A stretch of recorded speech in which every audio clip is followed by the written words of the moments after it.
하늘에서 이슬비가 내려 시내와 강을 채우고 함께 모여 넓은 바다로 가듯이 당신이 선한 일을 한 순간순간이 모여 큰 흐름이 되어 우리 모두가 깨달음을 얻고 치유되기를. 불교에서 옛부터 전해 내려오는 치유 독송입니다. 안녕하세요, 덕원입니다. 오늘도 태교 명상에 대해서 알아볼 텐데요. 저번 시간에 이어 국온일 선생님의 명상으로 하는 태교와 유아 책을 가지고 함께 이야기를 나눠볼까 합니다. 오늘의 주제는 태교는 태아를 가르치는 것이 아니다 라는 주제로 이야기를 나눠보도록 하겠습니다.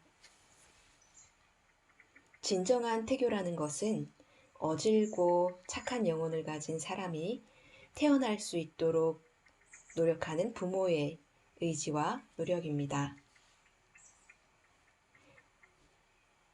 그러기 위해서는 먼저 나의 인격을 향상시켜 나의 영혼, 마음을 밝고 맑은 태양같이 하는 것입니다.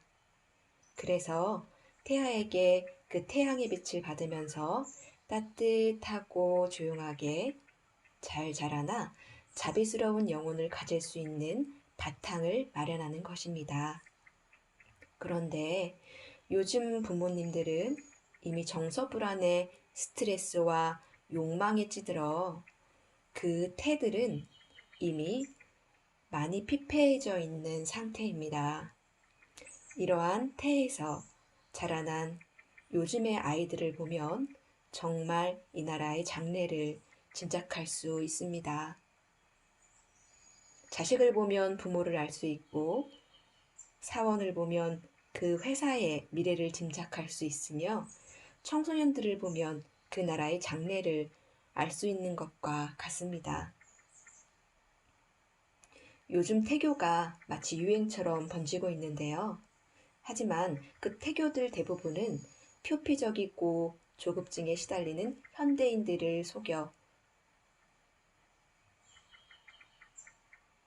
딱 좋은 상수에 지나지 않습니다.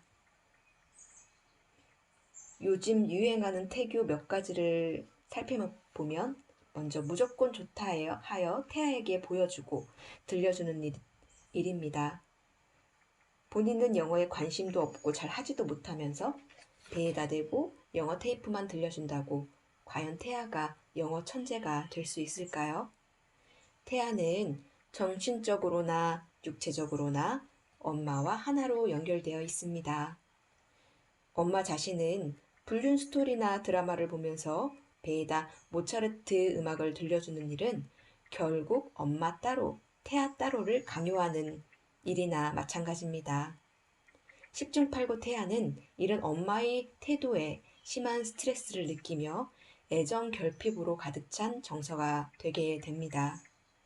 이런 상태에서 태아가 6개월 정도가 되면 그때부터 또 조기 교육을 시키는 부모들을 보면서 부모가 자기 자신의 허세와 욕망을 위해 이렇게까지 아이들을 정신적으로 혹사를 시키고 또 정신적 두뇌적인 노예로 만들 수가 있는가라는 생각이 들 정도입니다.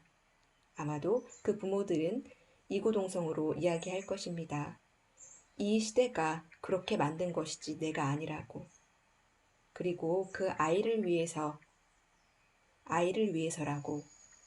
그러나 여기서 진정으로 과연 아이를 위한 걸까요? 또는 이 사회가, 이 시대가 만든 것이냐고 묻고 싶습니다. 부모가 자식을 키우는데 누구의 탓으로 돌릴 수는 없는 것이죠. 그런 부모라면 먼저 부모 될 자격이 없을 것입니다. 그런 사람은 부모가 되어서는 안 되겠죠?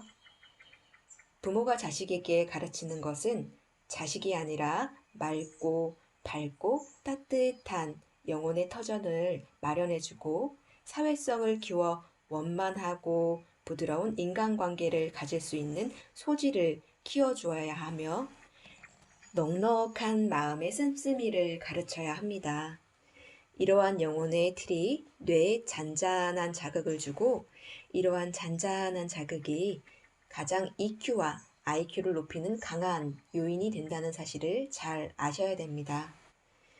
흔히 말하는 EQ라는 것은 이러한 깨끗한 영혼을 말하는 태아는 우리보다 몇십 배, 아니 수치로 따질 수 없는 영적인 힘이 있고 오감이 맑게 열려있기 때문에 어설프게 태아를 가르치려는 행동은 오히려 태아의 정서만 삐뚤어지게 만드는 결과를 초래하게 됩니다.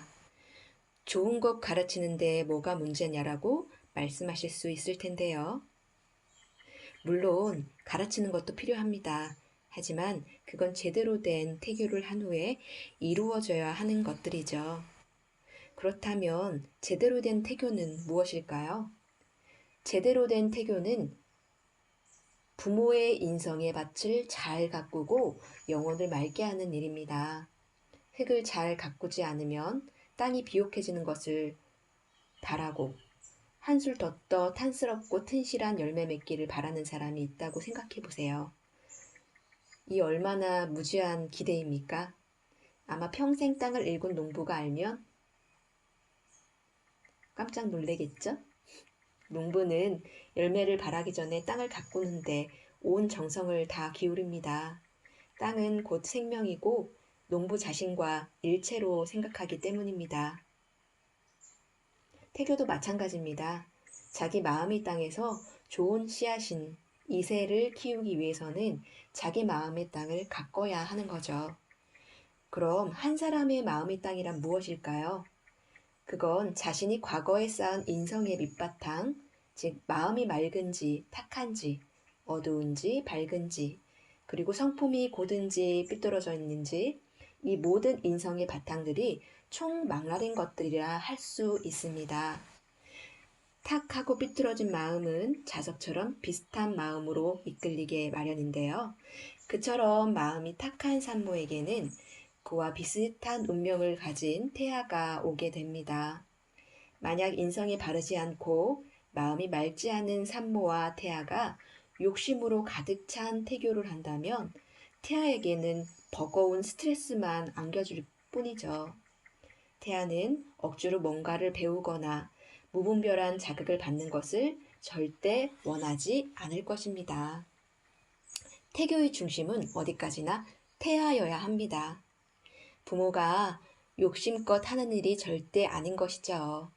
태아는 저 무의식의 세계로부터 자기 과거생에 쌓아온 운명의 보따리를 앞에 두고 또 부모가 과거생부터 쌓아온 운명을 바라보면서 앞으로의 인생을 어떻게 살아야 할 것인가 하고 생각하고 있을 것입니다.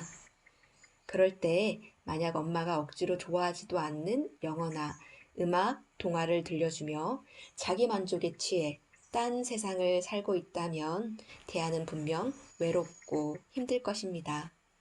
태아는 부모의 맑은 영혼으로 자신의 영혼을 맑게 청소해 주기를 또한 부모의 간절한 기도로 자신의 운명을 좋은 방향으로 만들어 주기를 기대하고 있을 거예요.